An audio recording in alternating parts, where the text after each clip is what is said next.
Morning and welcome, Patriot Radio News Hour. Joe and Jason, happy Thursday. I hope it finds you well out there as we survived the high winds.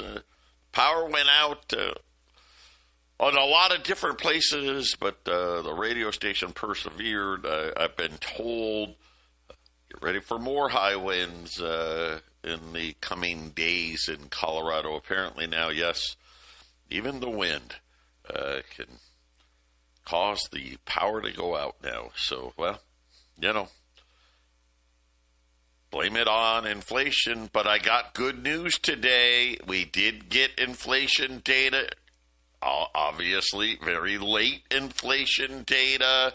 But it was pretty good. Actually, I think it was really good. Unfortunately, everyone's kind of like, well, I don't know if you can actually believe the number. And I'm like, well, gosh, I don't know. If you can't believe the number, why even report it, right? But before we get there, our toll-free number, 800-951-0592, the website at allamericangold.com. Very quickly, next week, obviously it's the week of Christmas. We will be closed Wednesday, Thursday, and I'll say this. Patriot will be closed Wednesday, Thursday, Friday. Jason and I, we are leaving the door open to doing a Friday show. I think Jason, no matter what, now obviously, as long as the power's on, is going to do Fake News Friday, I think for sure. So you may hear from Jason and I Friday. You may not hear from Jason and I Friday. So that gives you today, tomorrow, then Monday, Tuesday of next week to get done what you need to get done. If you plan on selling anything, do it now, like right now, because the following week is New Year's, and we're probably going to do the exact same thing. We'll close Wednesday, we'll close Thursday, and maybe you see us Friday, maybe you don't. 800-951-0592. So what are we going to talk about today? Obviously, the CPI data.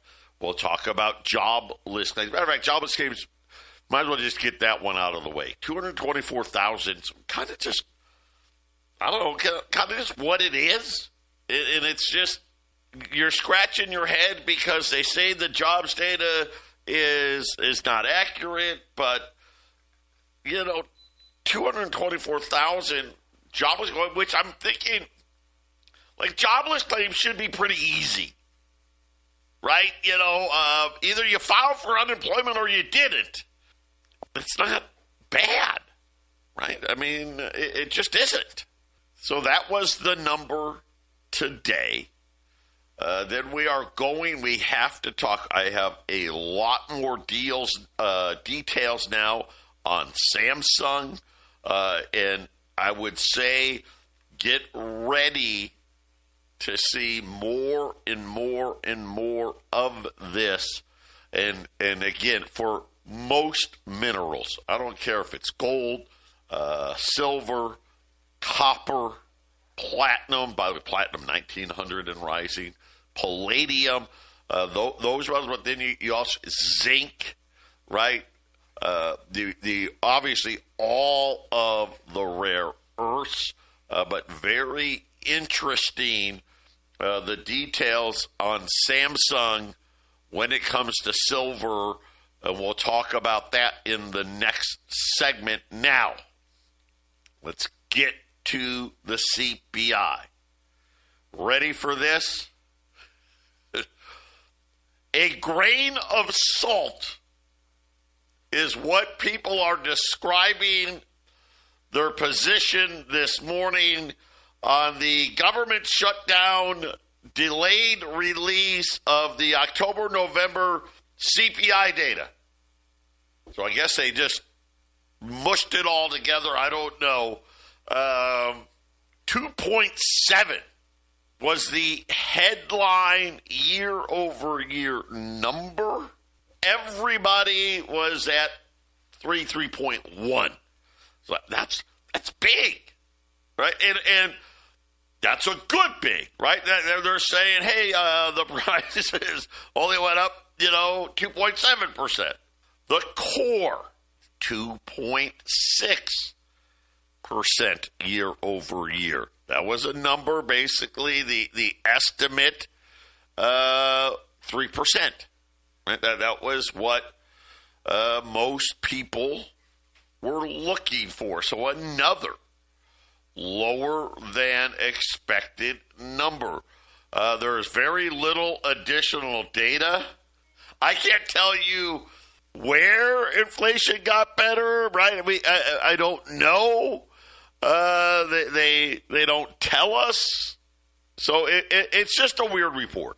And again, like I said, everybody's saying this is I guess, I don't know, grain of salt, whatever that means, report. They did say core goods and services down modestly. Energy prices were higher. One of the good news, rents and shelter inflation slowed. And they said gas prices. Hey, that got cheaper. There you go. 800-951-0592.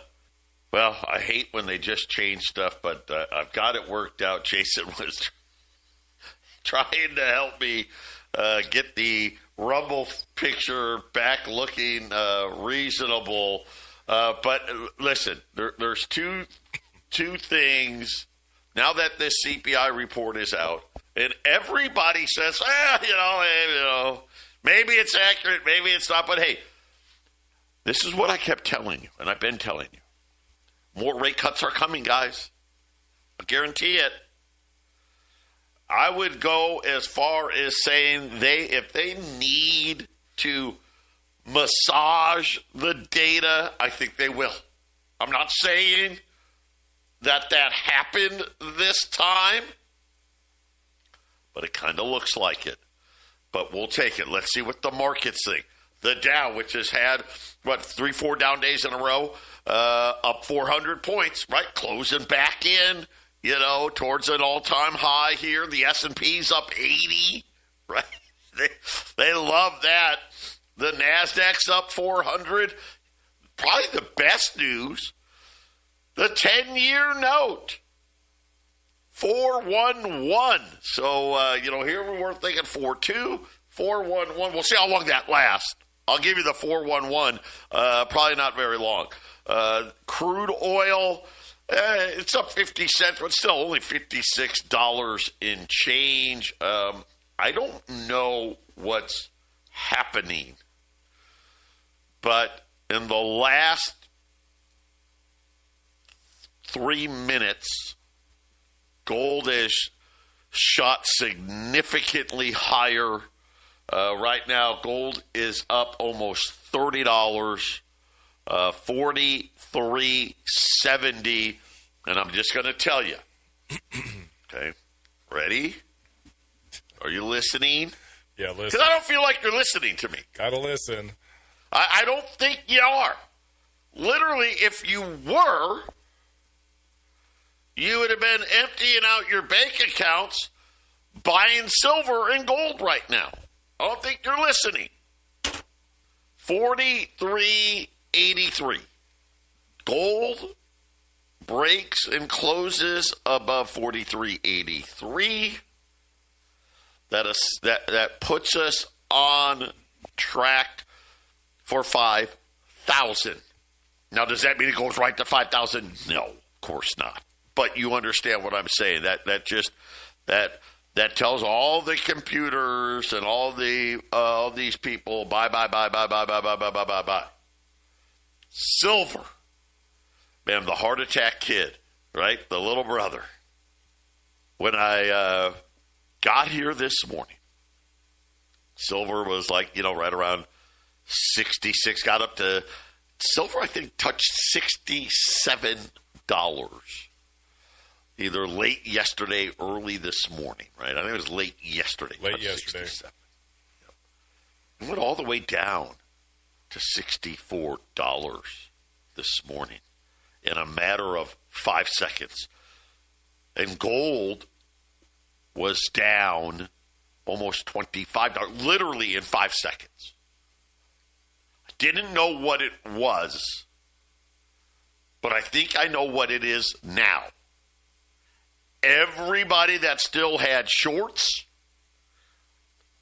that was your get out of your short position because the markets are going to go higher. Right now, silver 66.01, but like I said, it just jumped $1 higher in the last 3 or 4 minutes.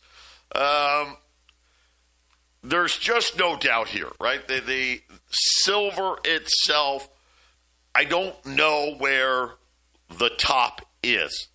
I'll be honest, I don't know what the bottom is. I think the new bottom in silver, once this run settles out, is over $100. I think that will be the new bottom. You heard me right, bottom. Like, I'm talking like, remember how long $50 was the top? Right. Yeah, it seemed like forever. Right? Well, it was forever, right? I mean, let's face it, from 1980 to 2025. That was the top. That was 45 years. That's the type of bottom I'm talking about. Like, I don't know that in my lifetime, so I'm 55,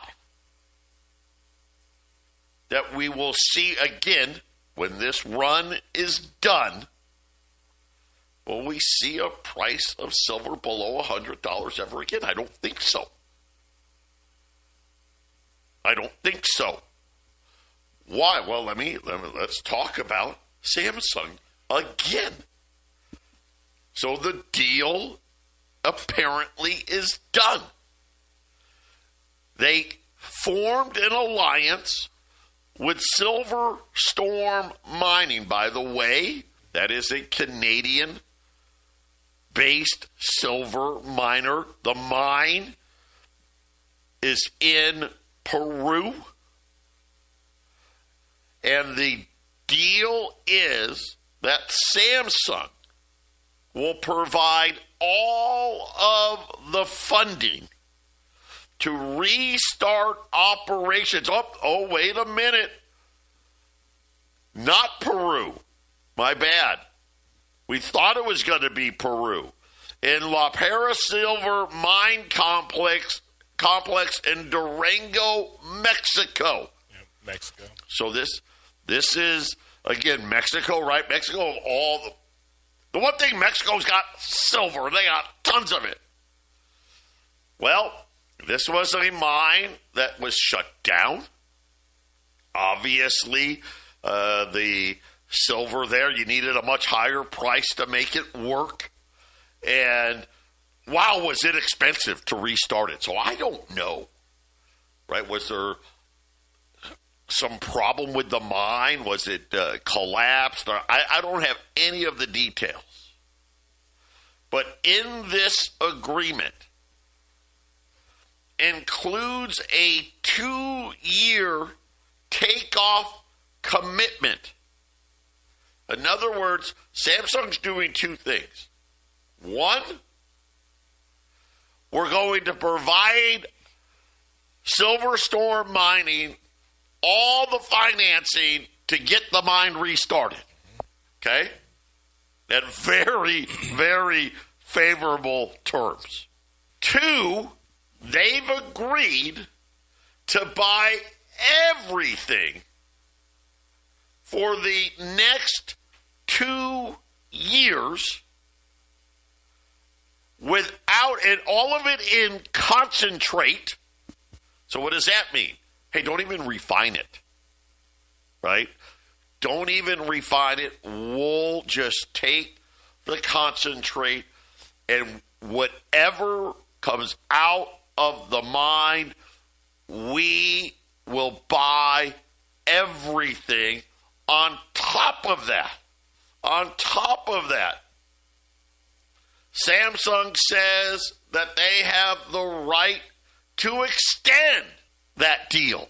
So, again, according to Samsung, this is now their new strategic vision, which leads me to believe is Samsung going to do even more? Because, listen, this one mine that's not going to give Samsung all the silver it needs, right? It's just not. But the guarantee of purchase of concentrates reflects the confidence of a leading industry participant in our path forward. Of course, that was the CEO of Silverstorm. And by the way, this mine also has zinc. Jason, zinc. Yeah. It's gotten pretty pricey all of a sudden. Yeah. Well, and I heard still they're going to pay $15 over spot this entire time. Like the entire time this goes on, $15 over spot. And from what I understand, the reason for that is instead of having a percent over spot, $15 over spot can be very lucrative. First of all, it's industrial. They're going to sell it. They could just charge it, right, Joe? So $15 over spot isn't necessarily bad for them.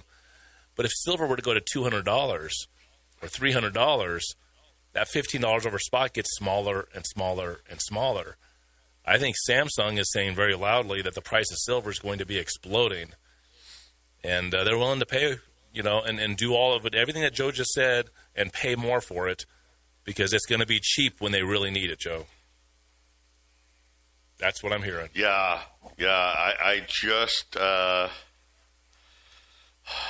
I'm looking at this deal here. Now, again, remember, this is an existing mine. It will not even come online. They're hoping to have this back online before June of 2026. So they're thinking, hey, things go right. It's not bad. 6 months, we can get this thing going.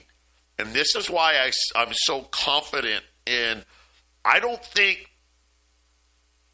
we got 90 days. 90 days and we may see 100.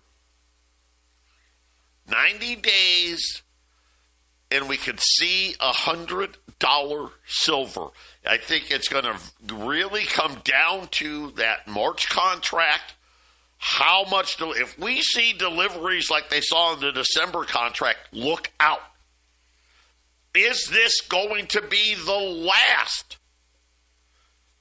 deal we see? I don't think so. I think this is going to pave the way for a multitude of other companies to do things very similar. Now, the problem is, this is my guess. This is the best mine that wasn't being mined already that Samsung could find. So every mine, first of all, I don't know how many mines can actually reopen. Right? That's a limited number. I don't know what that is. Is there 10 more mines? 50 mines? I don't know. What I do know is, here's how expensive it is. Silverstorm, who owned the mine, wasn't going to reopen it at $66 silver. They weren't. The mine was going to sit idle until Samsung came along. And like I said, I got to believe this is the best one of all the mines that are idle. Why would they not restart it? The answer? Too expensive. Right now, how is it being restarted? Well, Samsung's going to pay all the money up front for us to restart the mine. And then they're going to buy everything we can get out of it for the next 2 years and possibly longer. These are the terms, Jason, that these companies are going to have to pay. And again, like I said, my guess is, right, why would Samsung pick this mine if there was a better mine, right? There probably wasn't a better mine. Why did Samsung have to commit to paying over spot to get it? Are you waking up? Are you listening? I know. It's almost Christmas. You're like, my brain hurts. I don't know. What does all that mean? I can't figure it out. 800-951-0592. Hey, Joe, check this out. Yeah. Silver mining in Mexico represents 2.4 of the nation's gross domestic product. Yeah, right? Employs 350,000 people. Largest producer of silver in the world. It generates $1.5 billion in direct government tax revenue and an additional $1.84 billion in government revenue from exports. Canada owns, you probably knew that, Joe, but Canada owns a lot of the silver mining that goes on in Mexico. Yep. And during COVID, there was a whole lot of pushback to mining, and regulations were trying to be put in place. They were kind of hampering the silver industry in Mexico, and with the silver price going the way it is, and Samsung being there, I'm thinking there's going to be a lot more. It looks like there's plenty of places to open mines in Mexico still. There's plenty of places to dig it out of the ground still. So Mexico might get pretty popular for the long term for mining, Joe. Well, and again, this is the key, right? You have to have something that was already there. This particular mine, all of the equipment is still there, right? The rock crusher, because you're talking about rock here. They're digging down into the rock, and all of the mill itself is all still there, which allows for it to only be, when you think about it, God, it's still going to be 6 months. And they're hoping 6 months, right? Let's not forget. If this was something where, we drilled some test holes, 5 years ago, but there is no mining operation in existence. Well, forget about 6 months, guys. You're talking 5 years, maybe 10, right? Because you got to get the permitting, you got the environmental stuff, you got to get all the equipment. It's not like you go buy a mill at Walmart, right? I mean, these things are enormous, right? This is like, hey, there's probably maybe one or two places in the world that can even build one. And you're talking about, hey, I can get you this by 2030 type of a thing, right? So, again, it is limited. But I promised, I know you guys don't like to listen that well. So what does it mean?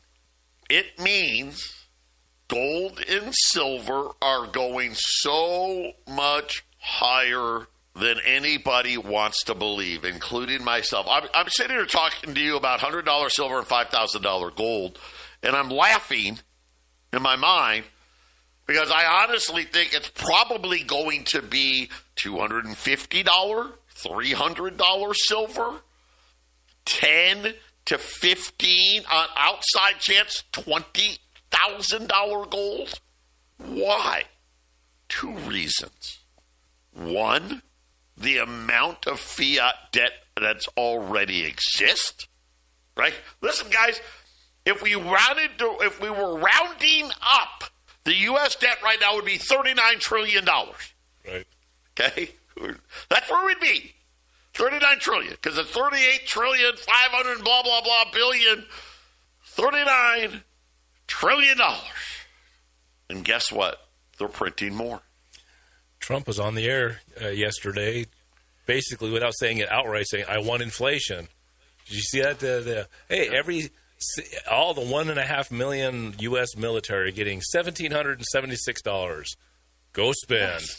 Yeah, that ain't gonna. We're gonna use the money from the tariffs. There you go, everybody. Go spend it.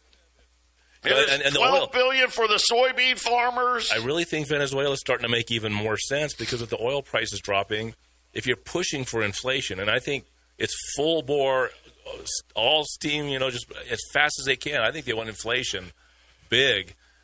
And what if oil just becomes so plentiful, right, Joe? That'll stop the inflation. If you want inflation to stop, sell a bunch of oil. Forget gold and silver and what they're showing us. If oil is going to go down in price, then the inflation will stop. We'll have a recession, Joe. Things will start to go the other way. So I think you got to stop the oil. I think Venezuela stop the oil tanker. Does that make more sense now, Joe? Stop the oil tanker. Don't let that get out. Don't give a bunch of oil to the free market. Don't get it to China and Iran. That might make the prices go down. So stop the oil. Get the inflation rolling. I haven't heard Trump talk about opening up oil. He says drill, but I haven't seen a whole lot, right, Joe? No. That's actually happening this time around. Listen, I'm going to say this. Not a lot of drilling at $55 in the U.S. Not a lot. Matter of fact, I'd venture to say maybe outside of stuff that was already in progress, right? Yeah. No one right now is drawing up plans to drill more oil wells at 55. But I don't know. You're right. We'll watch. We'll see. $40 billion a month printing from the Fed. We're coming up on the break. When we get back, and this is not a surprise to me, but once again, one bank in particular forced the Fed into the $40 billion a month, and I'm telling all of you now, yes, the Fed said, well, we can change it anytime we want. And oh, by the way, no matter what, from here on out, we're probably going to buy at least $20 billion a month. Think about it. Let that sink in. Let that sink in for a minute. So wait a minute, you're telling me that you're not quantitative easing is never going to end? Now you're saying, well, the debt's so big, $20 billion a month, probably in line. You know what that tells me? It's going a lot higher than $40 billion is what it tells me. But what bank forced the Fed into restarting quantitative easing? Remember your education. Reverse repo facility, good. Repo facility, bad. Talk about that. Return. 800-951-0592. Patriot Radio News Hour. Joe and Jason on this Thursday. Really quickly, before we get into what caused the Fed to restart quantitative easing. Oh, wait. Who's been telling you about quantitative easing coming back? Oh, was that me? When did I start saying that? Oh, wait, like 9 months ago? Right? I mean, that long ago I was telling you? But really quickly, I'm going to give you an opportunity because I'm a nice guy. Rolls of U.S. Silver Eagles, $1,465. I want everyone to know. At $67, then let's say 25 cents, so about $1.25. Silver Eagles rolls will be $1,500. So you get them today, $1,465. Just know, like I said, I will not be shocked to see $1,500 today, tomorrow. I just won't be. I mean, quite honestly, let's just say we get to 75 before the end of the year. Like I said, I think we're gonna. Okay, just my bet here. I gotta give me a minute. Because I'm from public school, so Yeah, how about $1,675? And that will be for back dates. If you want 2026s, gosh, you'd probably be, I don't know, $1,700, something like that. So do you want to pay $1,700 or $1,465? It's a simple choice. On the gold side, again, it's the Christmas holiday. $20 gold pieces. You're welcome. $4,500. You know what? I'll tell you what, because you guys are weird. $44.95. So you can say you bought it for under $4,500. By the way, don't be surprised that gold will be over $4,500 before the end of the year. Yeah, the Friday after Christmas and the Friday after New Year's, right, Joe? What's going to happen? Everyone's going to be asleep, right? Everyone's going to be paying attention. Everybody, get ready. So, what happened? Remember, I've been telling you, right? The reverse repo. That means banks have more money than what they need. After COVID, it got to $2.5 trillion. Today, there's nothing. Empty. That's why I always used to say reverse repo, good. If you're like thinking about, well, how safe is my bank? Pretty good. And the reverse repo emptying was kind of that's when we're going to stop quantitative tightening. Correct. Yeah. Exactly right. Now, of course, it's back. Then you have the repo facility. Well, what's the difference? The repo facility the banks use when they don't have enough money. So reverse repo, we've got too much. Repo, we don't have enough. And repo has a kind of a normal service, Joe, right? Where it's overnight lending. Basically, it's overnight lending because one bank may have had more withdrawals. Say, hey, give me an overnight loan, and then next day we'll get more deposits, right? It's actually it's got a function. Well. See, here's where let's separate that. So, overnight lending is common. One bank, hey, you know what? I'm a little short today. Another bank's like, well, gosh, I still got lots. Hey. Here, let me give you some treasuries. You lend me, $10 billion. I'll give you $10 billion of treasuries, and I'll pay you a fee for helping me out.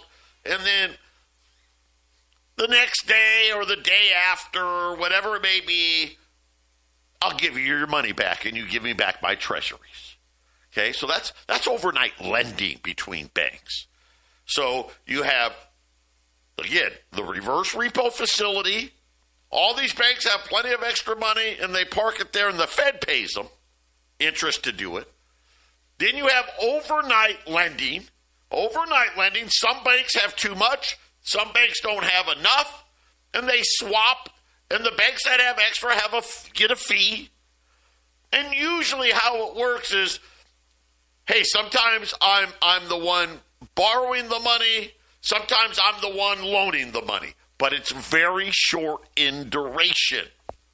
When banks are short, they go to the overnight lending, and all of a sudden, nobody has money to lend them.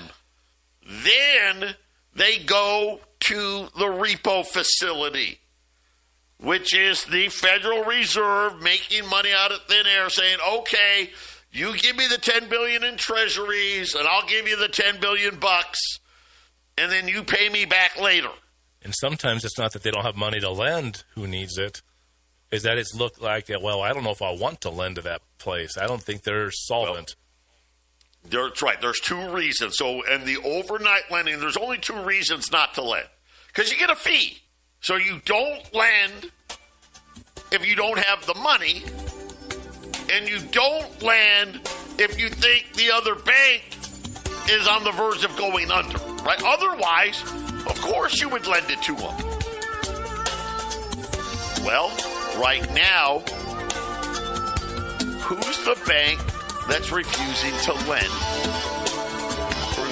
We're going to tell you who that is. 510-592 Patriot News Hour. I don't even know why I given out the phone number. Well, I guess, I take it back. Someone just, I don't know, man. I think Arlene called somebody. I don't know if someone called us. 1465 U.S. Silver Eagles. Tell you what, you buy 300. It's 15 rolls. 1460. Buy it before they're 1700. Buy it before, listen, okay, ready?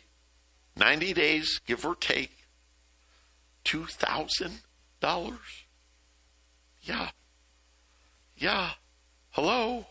$44.95, $4,495 on a $20 gold piece. 5, 6, 10,000.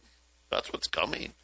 It's a mindset, Joe. I mentioned that I saw that video, and the guy he was buying silver from a local shop, YouTuber, and he's like, "Look, silver's at $65. Like, I have no problem buying at $65." He works as a technician for Tesla in the solar panel part of the company, and he's like, and he said just what Joe said earlier. In 3 months, it'll be $100. He said, any ounce I buy below that is profit. He's like, I'm doing well. He said, I have no problem buying in the 60s, the 70s, or the 80s, or even in the 90s.